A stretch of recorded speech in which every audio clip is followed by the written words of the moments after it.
হল রয়েছে, বলে নাকি এয়ার কন্ডিশন রয়েছে। আরে টিকাটুলির মোড়ে একটা হল রয়েছে, বলে নাকি এয়ার কন্ডিশন রয়েছে।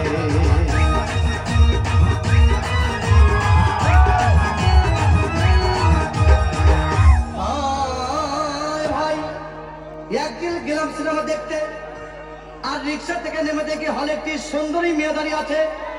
হঠাৎ দেখি সেই মেয়েটির চোখে আমার চোখ পড়েছে, বলে নাকি আর কন্ডিশন রয়েছে। আরে টিকাটুলির মোড়ে একটা হল রয়েছে, বলে নাকি আর কন্ডিশন রয়েছে।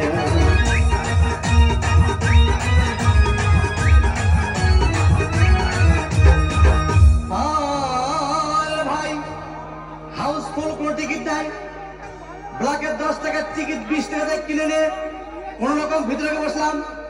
হঠাৎ দেখি পাশে চেয়ারে সেই মেয়েটি আমার পাশেই বসেছে, বলে নাকি আর কন্ডিশন রয়েছে। আরে টিকাটুলির মোড়ে একটা হল রয়েছে, বলে নাকি আর কন্ডিশন রয়েছে।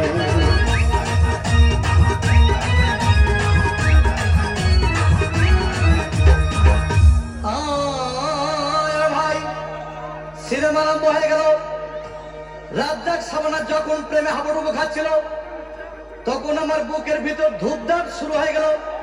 আমি যদি প্রেম করতে পারতাম, তখন দেখি পাশের সিটে বসা সেই মেয়েটি আমাকে সিমটি মেরেছে, বলে নাকি আর কন্ডিশন রয়েছে। আরে টিকাটুলির মোড়ে একটা হল রয়েছে, বলে নাকি আর কন্ডিশন রয়েছে।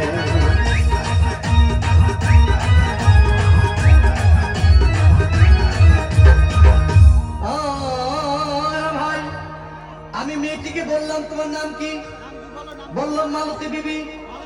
আগো মালতী বিবি বলে সেই মেয়েটি একটা ফকলা হাসি দিয়েছে, বলে নাকি আর কন্ডিশন রয়েছে।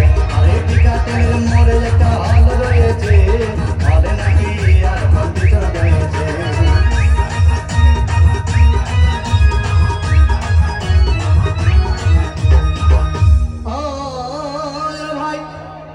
সিনেমা শেষের পথে রাজ্জাক ভিলেন যখন ধূপধাম মারপিট, আবার সাবানা এসে রাজ্জাককে বললাম আমি তোমার চিরদিনের সাথী। তখন দেখি পাশে সিটে বসা সেই মেয়েটি আমাকে জড়িয়ে ধরেছে, বলে নাকি আর কন্ডিশন রয়েছে। আরে টিকাটুলির মোড়ে একটা হল রয়েছে,